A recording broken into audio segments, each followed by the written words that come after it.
8 Types of People We Should Not Help by Stoicism. Waste no more time arguing about what a good man should be. B1. Marcus Aurelius. Picture this. You're standing in front of a vast ocean, watching as people struggle to stay afloat. Some are doing everything they can to swim to shore, pushing through the crashing waves. Others are simply letting themselves drift, not even attempting to make an effort.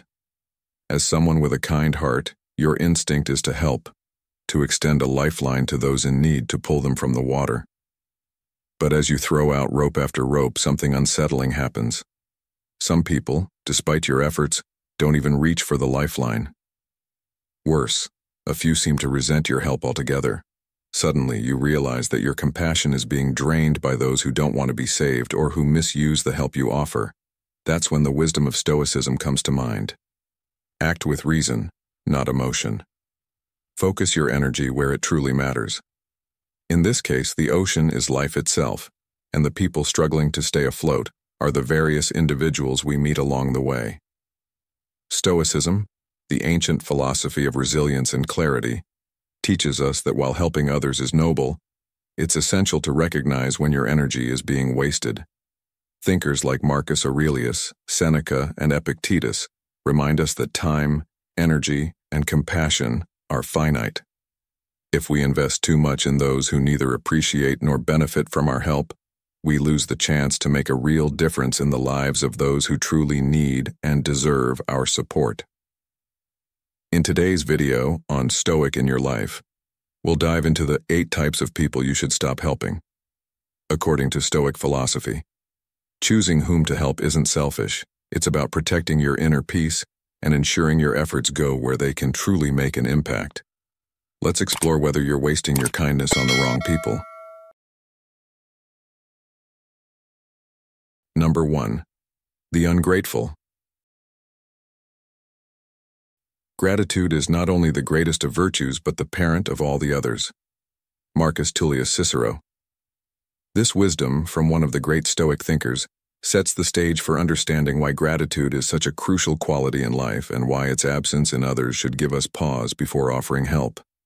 When we come across someone who is ungrateful, we are met with a fundamental disconnect, one that erodes the very foundation of human decency and mutual support. Ungrateful people are those who, despite receiving help, fail to acknowledge the effort, time, or energy given to them. They not only neglect to say thank you, but in some cases, may even act as if they deserve the help or worse, feel entitled to it. This creates an environment where generosity is not appreciated, but expected, and where the giver ends up feeling depleted rather than uplifted. The truth is, helping the ungrateful can be deeply exhausting. Stoicism teaches us that life is short, and our resources, our time, energy, and compassion are limited. If we continue to pour these precious resources into those who are ungrateful, we diminish our ability to invest in those who truly value our efforts. The ungrateful person may take your kindness, but instead of feeling a sense of appreciation, they leave you feeling as though you owe them something more.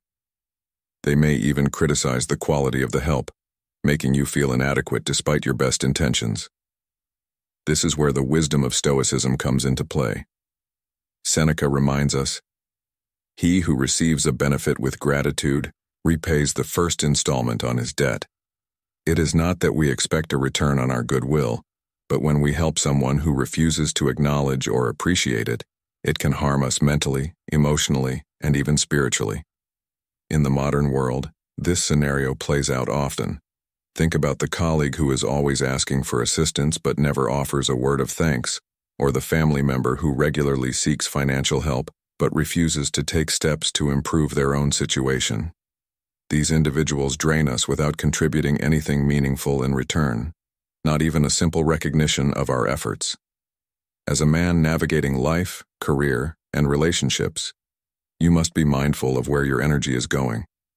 If someone continually shows they are ungrateful, it's not selfish to stop helping them. It's wise. This doesn't mean you should stop being compassionate or kind. It simply means you should focus your efforts on those who appreciate and grow from your assistance. Stoicism is about practicing virtue while also being realistic about the world. Epictetus, one of the great Stoic philosophers, taught, "He is a wise man who does not grieve for the things which he has not, but rejoices for those which he has." The ungrateful fail to live by this principle. They focus on what they didn't get or what they believe they are owed, rather than on the kindness that has been extended to them. This mindset is corrosive, not just for them, but for those who try to help them. If we continue to assist people who are ungrateful, we risk developing bitterness or resentment ourselves, which is the antithesis of the calm, reasoned mind that Stoicism encourages us to cultivate. In today's society, the lack of gratitude is pervasive. Social media, the workplace, and even family dynamics can sometimes encourage a culture of entitlement where people expect help but fail to appreciate it. As someone who values personal growth, wisdom, and clarity, you must ask yourself whether your continued support is doing any good, or whether it's being absorbed into a void of ingratitude. You might help someone time and time again, but if they continually overlook or even disrespect your help, you are merely enabling their dependency or lack of appreciation. As the ancient Stoics would advise, sometimes the greatest act of wisdom is knowing when to step back. This doesn't mean cutting people off with coldness. Stoicism is not about turning your back on compassion. It's about aligning your actions with reason. Marcus Aurelius famously said, "Waste no more time arguing about what a good man should be. Be one." A good man does not allow himself to be drained by those who refuse to see the value in what is given. By stepping away from helping the ungrateful, you are not abandoning virtue, you are protecting it. You are safeguarding your ability to continue helping those who will benefit from your kindness in ways that matter. Helping the ungrateful is like trying to fill a cup with a hole at the bottom.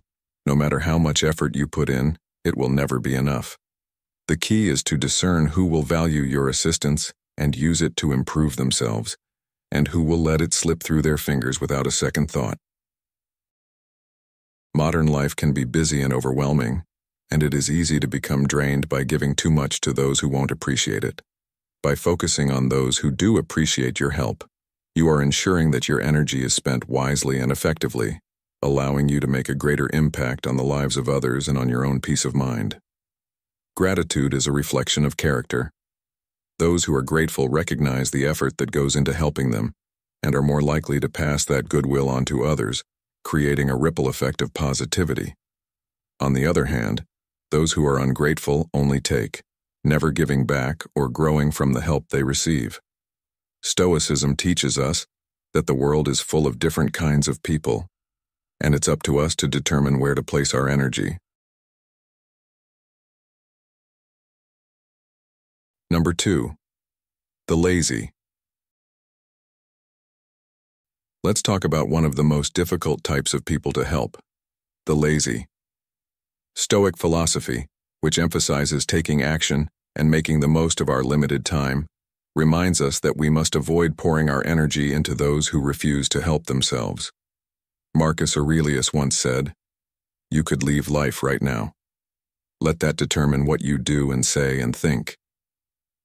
Time is precious, yet some people waste it willingly, not only their own time but also yours. When they rely on you to solve problems, they are perfectly capable of handling themselves. These people constantly complain about their situation, but instead of taking action, they wait for someone else to step in and fix their issues.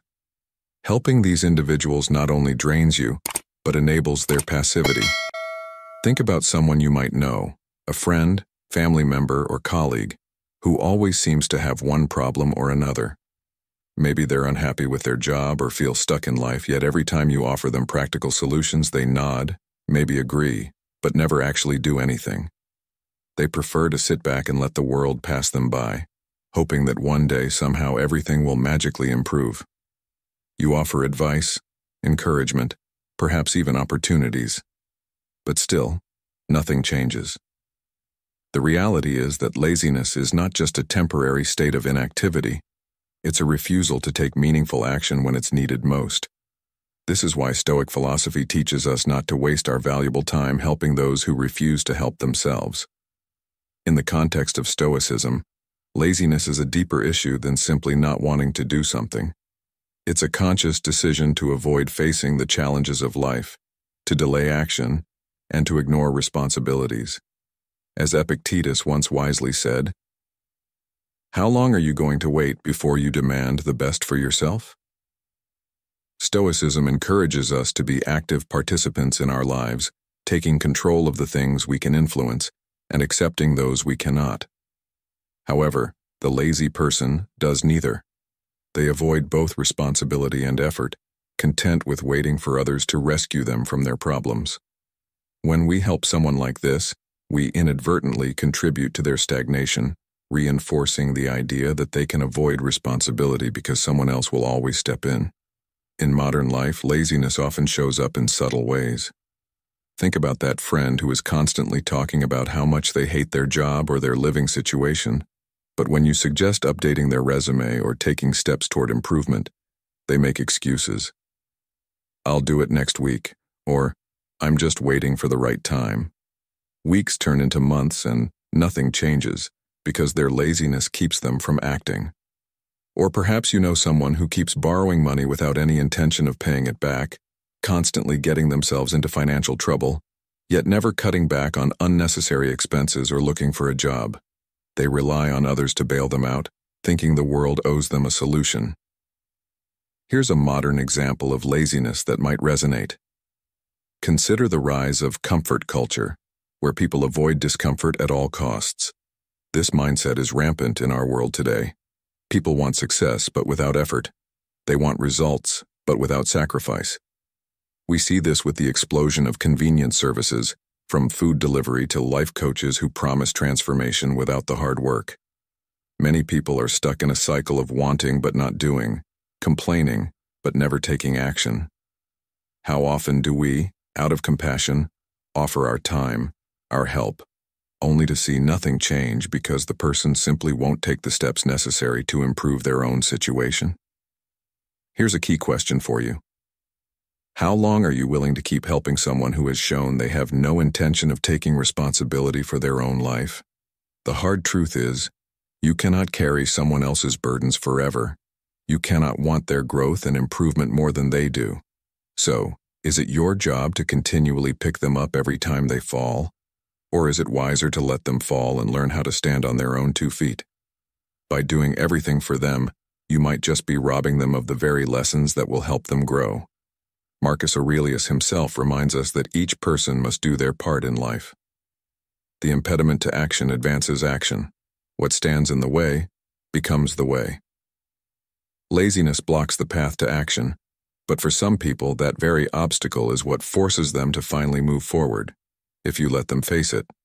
Sometimes refusing to help a lazy person is the best way to help them. It might seem harsh, but it's a form of tough love that forces them to confront the reality of their choices. If they continue to do nothing, they will remain stuck, and your continued support may actually enable their inertia. We must ask ourselves, are we truly helping, or are we merely enabling someone to stay comfortable in their laziness? There is wisdom in knowing when to stop, to step back and allow people to take control of their own lives. This lesson is crucial not just in personal relationships, but also in professional environments. Think of the colleague who consistently shirks responsibilities, always relying on you or others to pick up the slack. Every time you help them, they get by without ever improving their own skills or work ethic.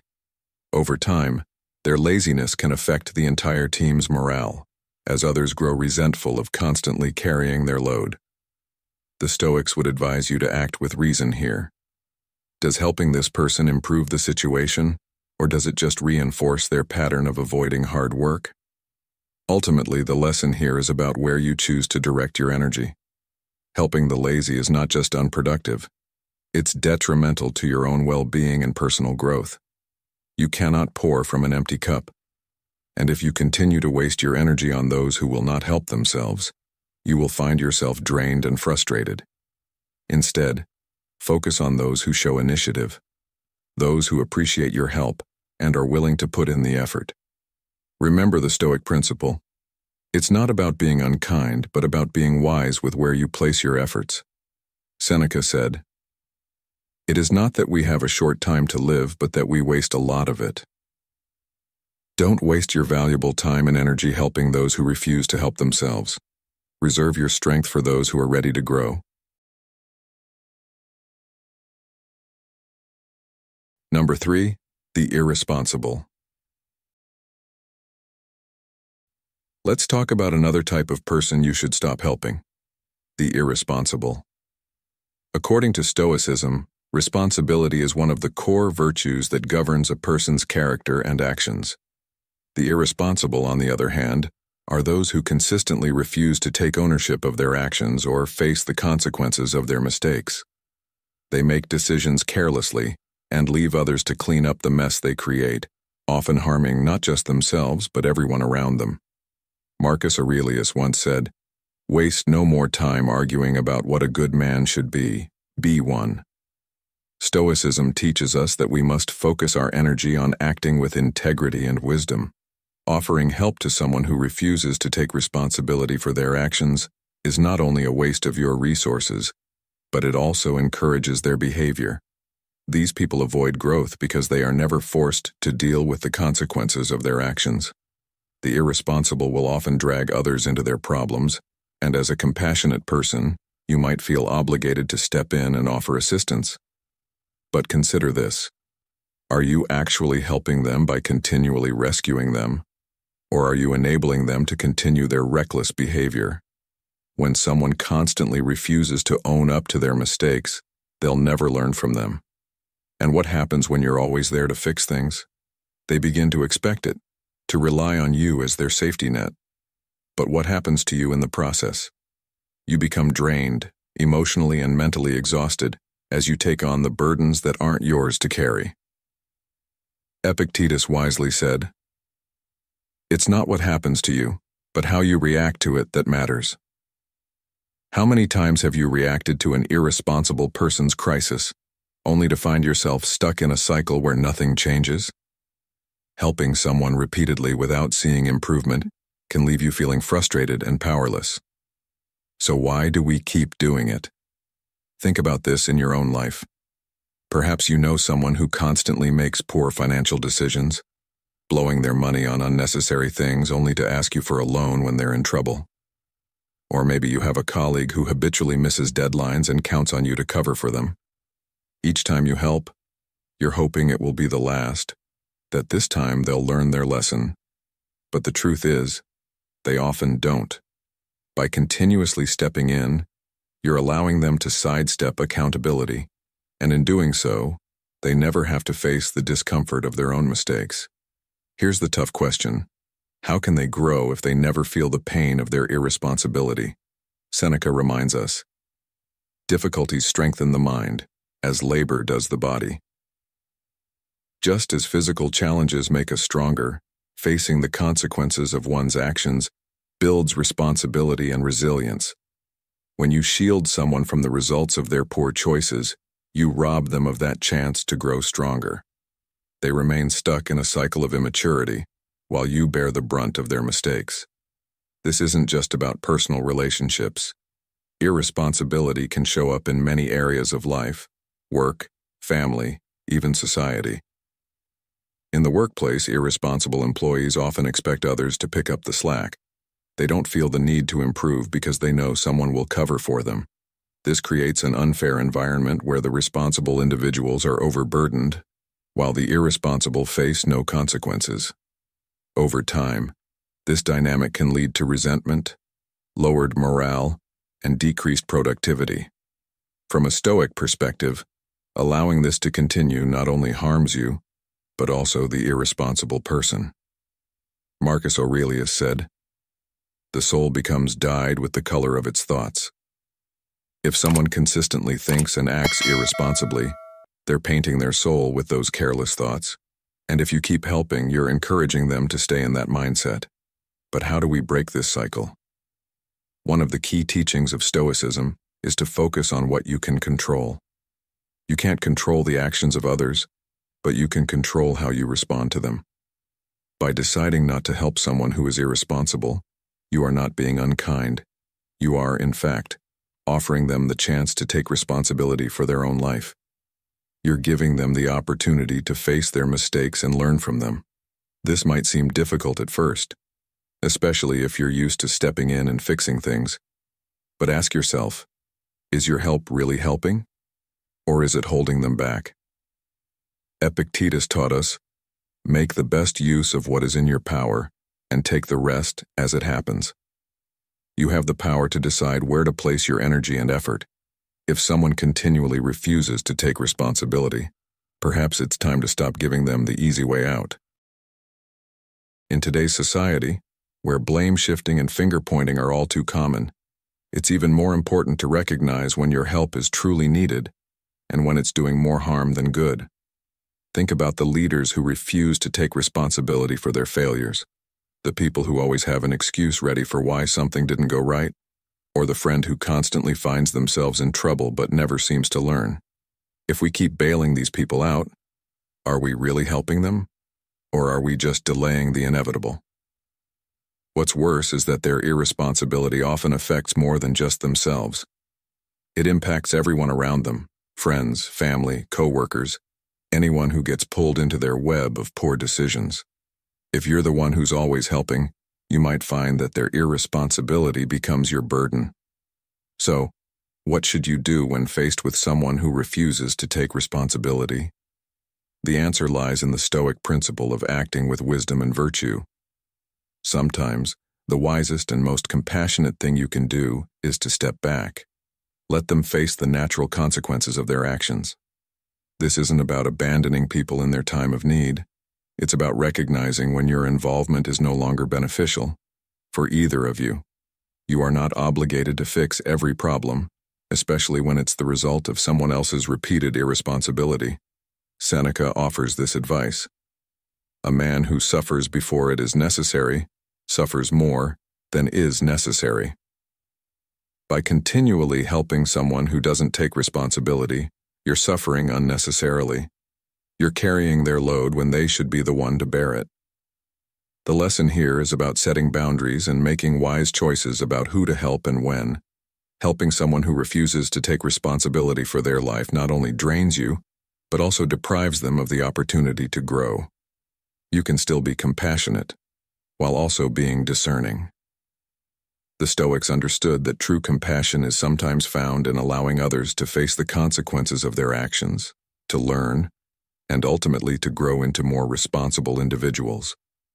So the next time you're tempted to help someone out of a mess they've created, ask yourself, am I helping them? Or am I preventing them from learning the value of responsibility? Only then will you know the right course of action.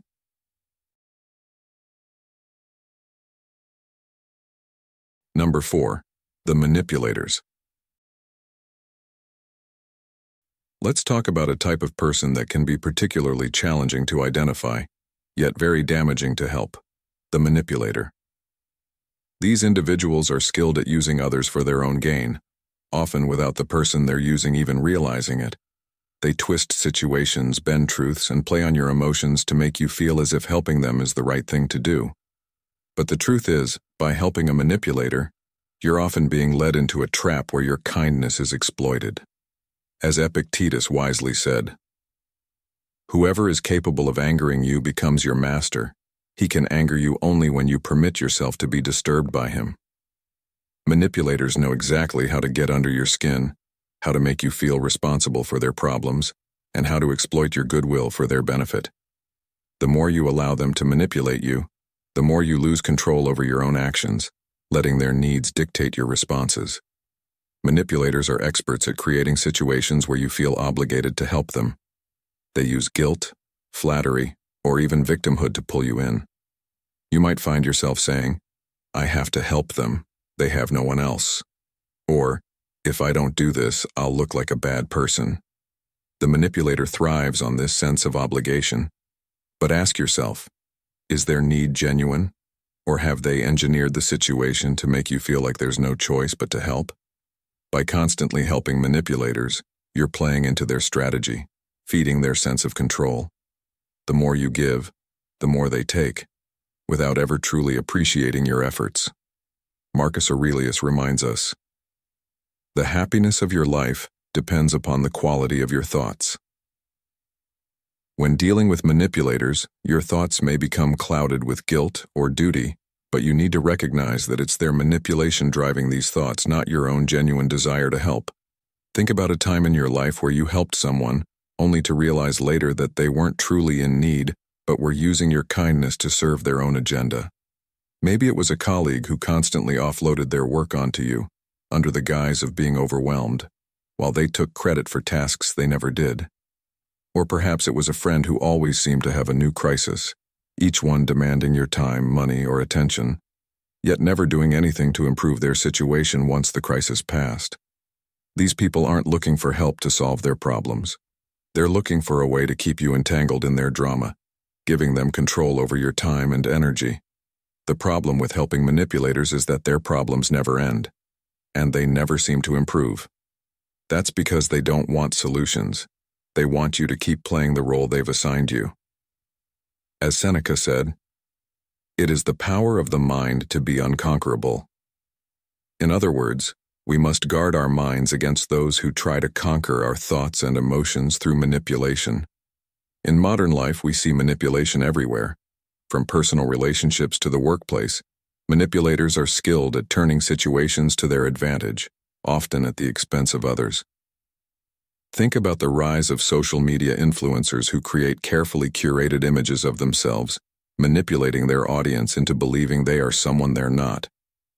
Or consider the colleague who always manages to get others to do their work, using charm, flattery, or even playing the victim to avoid taking responsibility. These are modern examples of manipulation, and it's easy to fall into the trap of helping because we feel it's the right thing to do. But Stoicism teaches us to act with reason, not emotion. Helping manipulators often means we're not acting with clarity or wisdom, but are being pulled into their games. This is why it's crucial to take a step back and assess the situation before jumping in to offer help. Is this person genuinely in need, or are they manipulating you for their own benefit?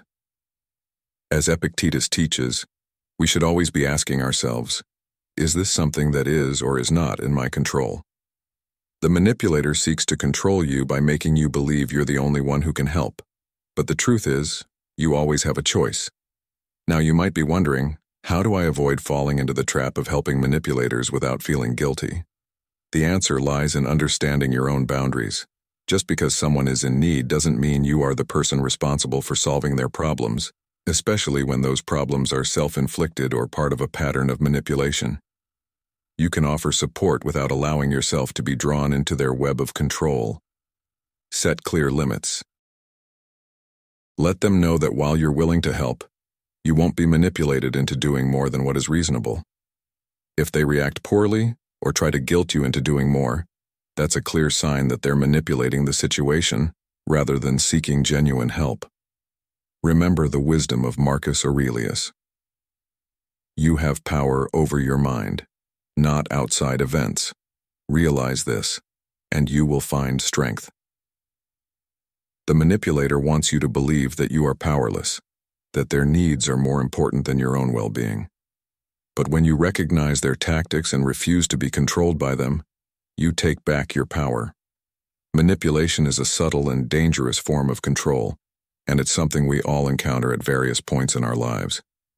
But it's important to remember that helping someone who manipulates you is not true kindness. It's enabling their behavior.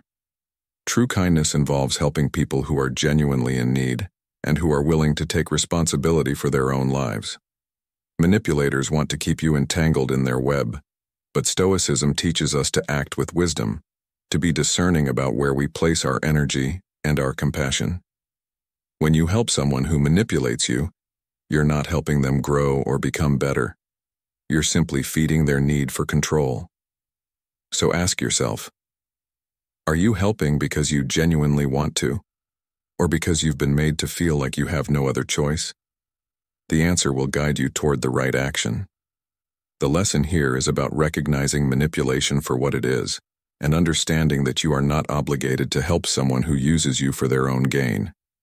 Helping manipulators only reinforces their behavior and leaves you feeling drained, used, and often resentful. By applying the teachings of Stoicism, you can learn to see through the manipulation and make choices based on reason, not guilt. Remember, as Epictetus said, "He who is not a slave to external things is a master of himself." Take control of your actions and choose not to be manipulated. Help where it's needed, but never at the expense of your own integrity or peace of mind. Thank you so much for being here and watching today's video on our channel. I'd love to hear your thoughts on this topic. Do you think there are certain people in your life that it's better not to help? How do you decide who truly deserves your support? If you're unsure of how to comment, feel free to share whether you've ever experienced helping someone who didn't appreciate your efforts and how that made you feel. Your insights could really spark an interesting discussion.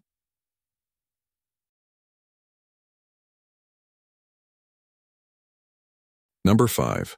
The chronic critics. Let's talk about the chronic critics, people who seem to always have something negative to say, no matter how much effort or good intention is behind your actions. These are individuals who are never satisfied, no matter what you do. You know the type, the person who finds fault in everything, whether it's your decisions, your work, or even your personal choices. As Marcus Aurelius once said, "The opinion of 10,000 men is of no value if none of them know anything about the subject." Chronic critics often speak loudly, but what they say lacks substance. Stoicism teaches us to focus on what we can control and to let go of the things we cannot. One of the things you cannot control is how others respond to your actions, and no matter how hard you try, chronic critics will never be pleased. Their criticism isn't about helping you grow, it's about tearing you down. The chronic critic often thrives on negativity because it gives them a sense of superiority. They point out flaws in others to distract from their own insecurities or shortcomings. But here's the question: is their criticism something you should take to heart? Or is it simply a reflection of their own unresolved issues? More often than not, chronic critics are battling their own dissatisfaction with life, projecting their frustration onto others. By doing so, they avoid facing the real issues within themselves. As Seneca wisely noted, "It is not the man who has too little, but the man who craves more, that is poor." These people crave more control, more perfection from others, because they are deeply dissatisfied with what they have or who they are. So the next time someone constantly criticizes your every move, pause and ask yourself, is this about me, or is it about them? You might have experienced this in your professional life. Perhaps you've worked hard on a project, investing time and effort to ensure everything is done to the best of your ability. Yet, there's always that one colleague or boss who picks apart your work, not to offer constructive feedback, but simply to highlight your perceived flaws. It's frustrating, isn't it? But what's more frustrating is that no matter how much you try to improve, they will never be satisfied. Why? Because chronic critics aren't interested in your growth. They're interested in keeping you feeling inadequate. In modern life, this is more common than ever, especially in workplaces where people are competing for recognition or status. Chronic critics use negativity as a tool to assert dominance or maintain control over you. But you don't have to play along. As Epictetus said, "It is impossible for a man to learn what he thinks he already knows." The chronic critic believes they know better than you, but their rigid mindset prevents them from seeing the bigger picture. Now think about your personal relationships. Maybe you have a friend or a family member who constantly points out what you're doing wrong, never acknowledging your successes or efforts. They criticize your decisions, your lifestyle, and even your beliefs. This can be incredibly draining because it feels like no matter what you do, it's never enough. You start to second-guess yourself, wondering if their criticisms are valid. But ask yourself, are their words truly helping me become a better person, or are they just a reflection of their own dissatisfaction with life? Chronic critics are often stuck in their own negative loop, and if you're not careful, you'll get pulled into it too. Marcus Aurelius reminds us, "You have power over your mind, not outside events. Realize this, and you will find strength." You cannot control their opinions, but you can control how much you let their negativity influence your peace of mind. In today's world, chronic criticism is everywhere, especially in the age of social media, where people feel free to judge others without restraint. You might post something online, something you're proud of, only to have someone leave a harsh comment picking it apart. This can feel demoralizing, but remember, many of these critics are unhappy with their own lives. They criticize to make themselves feel better, not because they genuinely want to see you improve. This kind of behavior is toxic, and it's important to recognize when it's happening so you can distance yourself from it. Letting chronic critics into your mental space can cause you to doubt yourself and lose sight of your own progress. As Epictetus taught, if someone succeeds in provoking you, realize that your mind is complicit in the provocation. The chronic critic succeeds when they provoke a reaction from you, when they make you doubt yourself and your efforts, but you have the power to resist that provocation by recognizing that their words have more to do with them than with you. So, how do you deal with chronic critics? First, it's important to recognize that you don't owe them a response. Not every piece of feedback requires your attention, especially when it's coming from someone who seems to thrive on negativity. Sometimes, the best way to deal with a chronic critic is to ignore them. You don't have to engage with their constant complaints or attempts to bring you down. By refusing to give their words power, you take back control of your own emotional well-being. Second, remember that their criticism is often rooted in their own insecurities. They criticize you because it makes them feel better about themselves, not because there is something inherently wrong with you. When you understand this, it becomes easier to brush off their comments and keep moving forward. Chronic critics may never change. They may always find fault in everything you do, but that doesn't mean you have to let their negativity dictate your life. You have the choice to rise above their criticism, to continue growing and improving in spite of their words.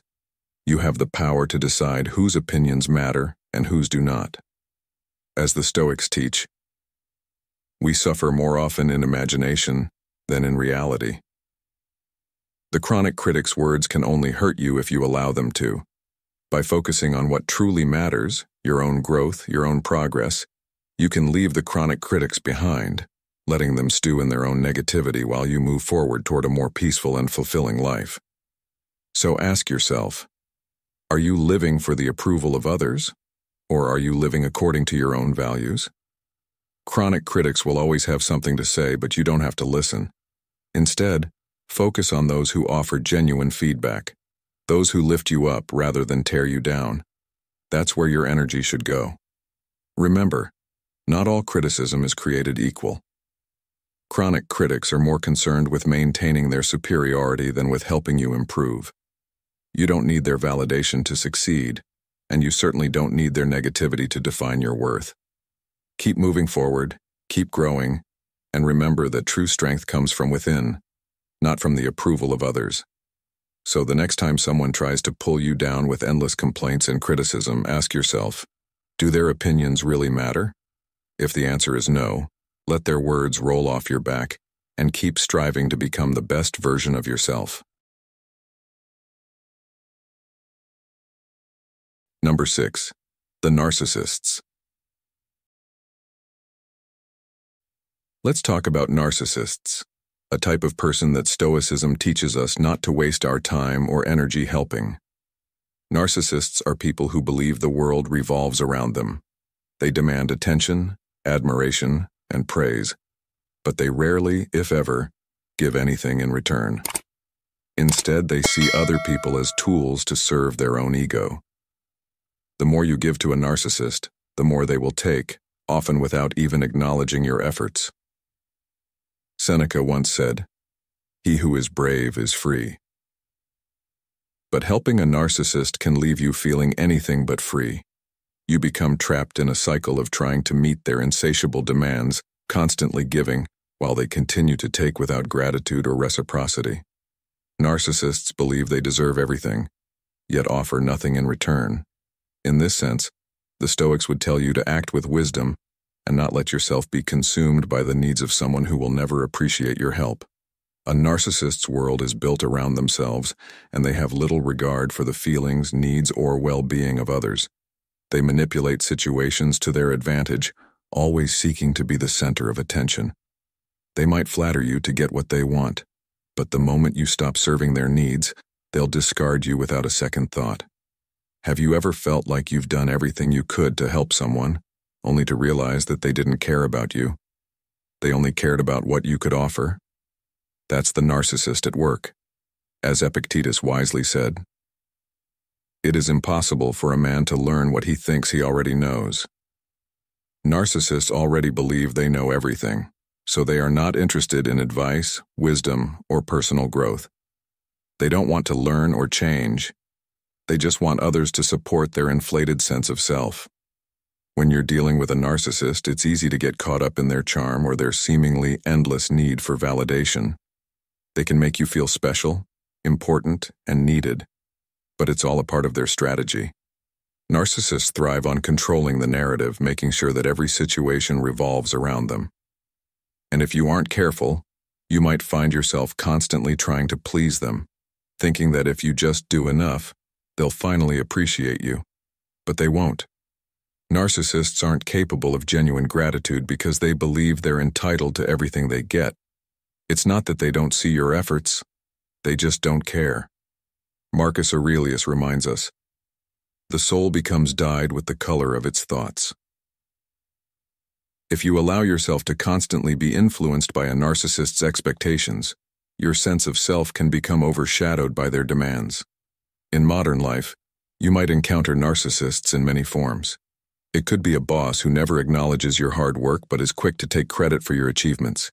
It might be a friend who always wants the conversation to be about them, never asking how you're doing or what's going on in your life. Or perhaps it's a family member who makes you feel guilty if you don't drop everything to cater to their needs. The problem with narcissists is that they make you feel like you owe them something, when in reality they've done little to deserve it. They often manipulate your emotions, making you believe that if you don't help them, you're the one being selfish. But here's the truth. Helping someone who only takes from you without giving back is not noble. It's draining. You are not obligated to fill someone else's cup if it leaves yours empty. So, how do you deal with a narcissist? The Stoics would tell us to act with reason, not emotion. As Epictetus said, "We cannot choose our external circumstances, but we can always choose how we respond to them." You cannot change the fact that there are narcissists in the world, but you can choose not to engage with their manipulation. One of the most important things you can do when dealing with a narcissist is to set clear boundaries. Let them know what you are and aren't willing to do, and don't let their emotional tactics make you feel guilty for putting yourself first. It's easy to get swept up in the narcissist's world, but if you lose yourself trying to please them, you'll find that it was all for nothing. Narcissists will never be satisfied, and they will always move on to the next person who can give them what they want.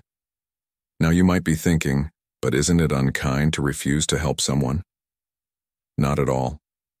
Stoicism teaches us that kindness must be tempered with wisdom. There is a difference between helping someone in genuine need and enabling someone's unhealthy behavior. Helping a narcissist often means feeding their ego, reinforcing their belief that they are superior and deserving of your time, energy, and resources. This doesn't help them grow. It simply keeps them stuck in their self-centered ways. You are not doing them or yourself any favors by continuing to support their narcissism. Seneca said, "It is the power of the mind to be unconquerable." You have the power to decide how to spend your time and energy, and the wisdom to know when it's being wasted. Think about it. How much time have you spent helping someone who never showed any appreciation or reciprocated your kindness? Did you ever stop to wonder why you kept giving, even though you were getting nothing in return? Narcissists thrive on this dynamic because they know that compassionate people will often give and give, hoping for a change that will never come. It's time to take a step back and ask yourself, am I helping this person out of genuine compassion, or have I been manipulated into feeling like I have no choice? This is where your Stoic wisdom must come into play. Helping someone who takes advantage of your kindness is not virtuous. It's self-destructive. The Stoics believed in helping others, but only when it aligns with reason and serves the greater good. Helping a narcissist doesn't fulfill this philosophy. Not everyone deserves your help. Narcissists will take from you as long as you let them, and they will never offer anything in return. They don't need help. They need validation, and that's not something you're obligated to provide. By setting boundaries and protecting your energy, you are acting with both kindness and wisdom, ensuring that your efforts are reserved for those who truly need and appreciate them. As Marcus Aurelius said, "Waste no more time arguing what a good man should be. Be one." Being a good person doesn't mean helping everyone, especially those who only seek to use you for their own gain. It means knowing when to help and when to step back, and when dealing with a narcissist, stepping back is often the best thing you can do for both of you. Number 7. The Opportunists. Let's talk about a type of person we must be very cautious about helping: the opportunist. Stoicism teaches us to act with wisdom and discernment, particularly when deciding whom to extend our support to. Opportunists are individuals who look for ways to benefit themselves at the expense of others. They are not interested in mutual growth or reciprocal effort. Rather, they take advantage of situations, people, and resources without contributing anything in return. The opportunist will use your kindness and generosity as long as it serves their own selfish needs. As Seneca once said, "It is not that we have a short time to live, but that we waste a lot of it." By constantly helping opportunists, you risk wasting your time, energy, and emotional resources on someone who has no intention of giving back. Opportunists are masters of manipulation. They might charm you, make you believe that they genuinely need your help, and flatter you so that you feel special for offering your assistance. But once they've received what they want, they're quick to disappear, leaving you with nothing but the realization that your goodwill has been exploited. Have you ever felt that someone only contacts you when they need something? That's a classic sign of an opportunist. They only come around when there is something to gain, and once they've gotten it, they vanish. This behavior can leave you feeling used and undervalued, but Stoicism teaches us to focus on what is within our control. Marcus Aurelius advised, "You have power over your mind, not outside events. Realize this, and you will find strength." While you cannot control the actions of an opportunist, you can control whether or not you choose to help them. Recognizing when someone is taking advantage of your kindness is the first step toward regaining that control. In modern life, opportunists are everywhere, from the workplace to friendships, to even family relationships. For instance, in the corporate world, you may have encountered colleagues who only work when they know there's a reward at the end, or who always manage to appear when promotions are being handed out, despite doing the bare minimum.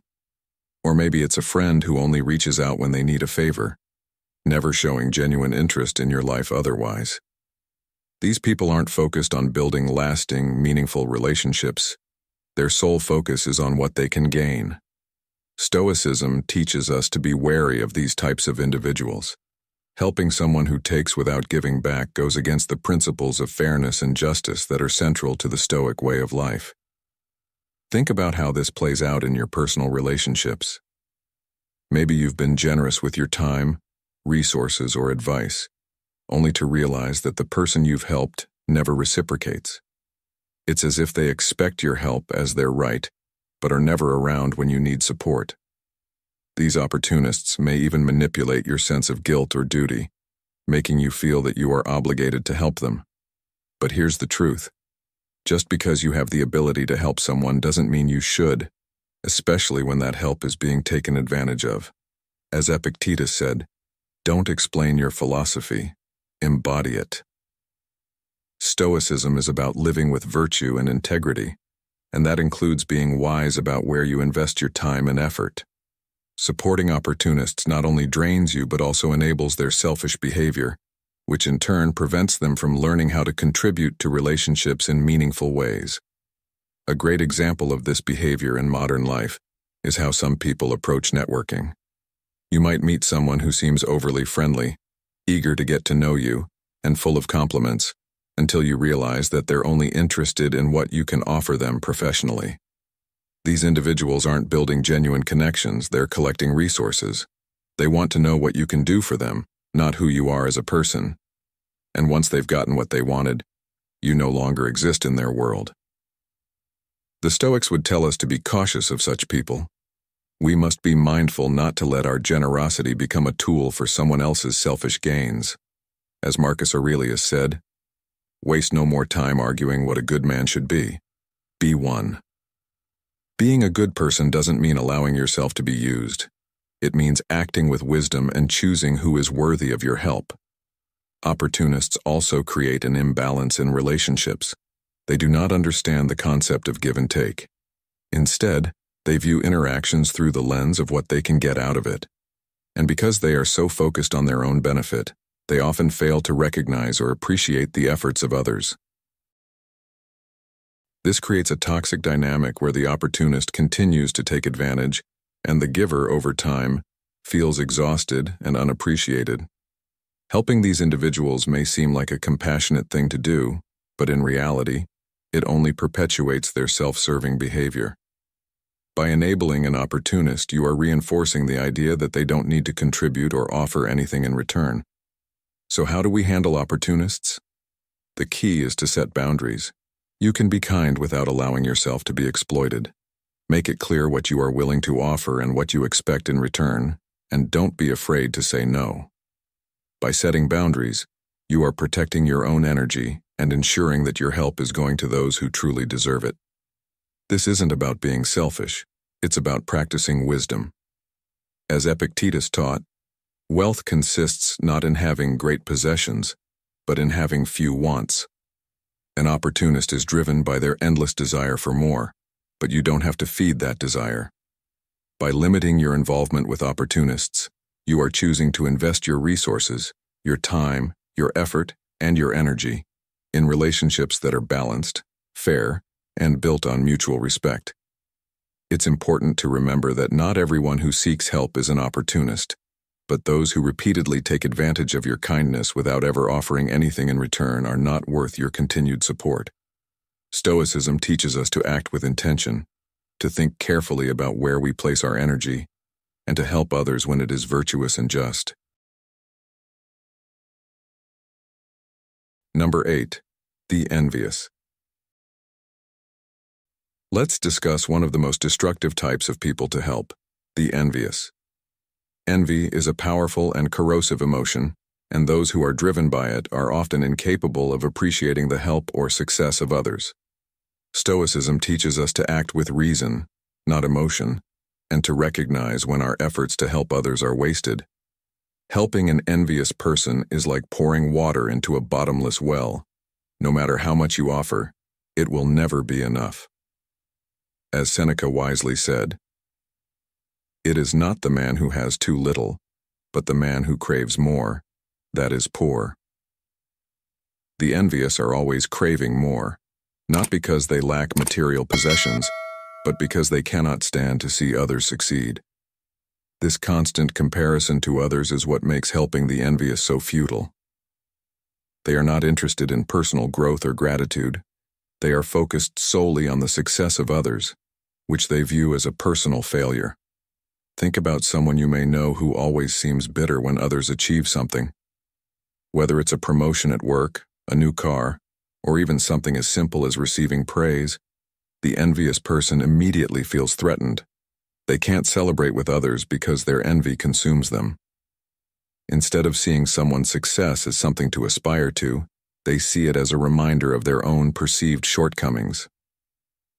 Have you ever offered advice or support to someone only to have them respond with resentment or jealousy instead of gratitude? That's the envious person at work. Instead of seeing your help as an opportunity to improve themselves, they see it as an indication that you are better than them, and this makes them resentful. Epictetus once said, "Wealth consists not in having great possessions, but in having few wants."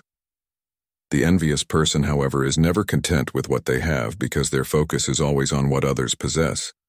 In modern life, Envy is more prevalent than ever. With social media constantly showcasing other people's achievements, it's easy for those inclined to envy to get stuck in a cycle of comparison. Instead of focusing on their own journey, they obsess over the highlight reels of others. You may encounter this at work, where a colleague resents the recognition you receive, even though they put in less effort. Or it might be in your personal life, where a friend seems incapable of celebrating your successes without making passive-aggressive comments. These people can't appreciate your growth because they are too focused on their own feelings of inadequacy. Helping someone like this isn't just unproductive, it's harmful. It encourages their toxic mindset and reinforces their belief that other people's success somehow diminishes their own worth. Have you ever been in a situation where you've gone out of your way to assist someone, maybe mentoring them at work or offering personal guidance, only to realize that they're not happy with your success? Instead of seeing you as a source of inspiration, they see you as a rival. This is the envious person's mindset. Their envy blinds them to the value of what you offer, and they become fixated on the fact that you are ahead of them in some way. The Stoics would advise that in these situations it's best to step back. Marcus Aurelius once wrote, "The happiness of your life depends upon the quality of your thoughts." Envious people are trapped in negative thought patterns, and no amount of help will free them from their self-imposed prison. Until they change their mindset, any help you provide will only serve to deepen their resentment. The problem with helping the envious is that their envy isn't something you can fix. It's deeply rooted in their perception of the world and their place in it. Envy stems from a feeling of lack, and no matter how much you give, they will always feel like they deserve more. Even worse, they may begin to resent you for your success, believing that by helping them, you are somehow showing off your superiority. This dynamic can be incredibly draining because you're constantly trying to support someone who cannot and will not be satisfied. The Stoics teach us that we must conserve our energy and focus on what we can control. Helping the envious is a waste of energy because their envy prevents them from accepting or benefiting from your help. A good example of this can be found in stories of workplace jealousy. Consider a scenario where two colleagues are up for the same promotion. One gets it, and the other is consumed by envy. Instead of congratulating their colleague and using the experience as motivation to improve their own skills, the envious individual begins to undermine the person who was promoted. They spread rumors, criticize their work, and try to tear them down, all because they can't stand someone else's success. If you try to help this envious person by offering advice or support, it's likely to backfire. They don't want your help. They want to see you fail. As Epictetus said, "It's not what happens to you, but how you react to it that matters." No matter how much you offer to help someone, if their reaction is rooted in envy, they will always find a way to twist your goodwill into something negative. In your personal life, this same dynamic can play out with friends or family members.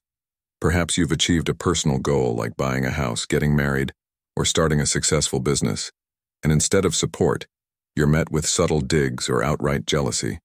These are the people who will downplay your achievements or try to shift the focus back to themselves. They can't celebrate your success because it reminds them of what they haven't accomplished. Helping someone like this, whether it's offering advice or emotional support, will only feed their envy and resentment. The best course of action is to distance yourself from their negativity. Stoicism teaches us that peace of mind is more important than trying to please others who cannot be pleased. So how do you handle an envious person? The answer lies in setting boundaries. You can't cure someone's envy, but you can protect yourself from its effects. When you recognize that someone is envious, the most stoic response is to avoid getting drawn into their negativity. You are not responsible for their feelings of inadequacy, and you are not obligated to offer help that will only fuel their envy. As Seneca said, "The greatest wealth is a poverty of desires." The envious are always desiring more, and their constant dissatisfaction prevents them from appreciating the help you provide.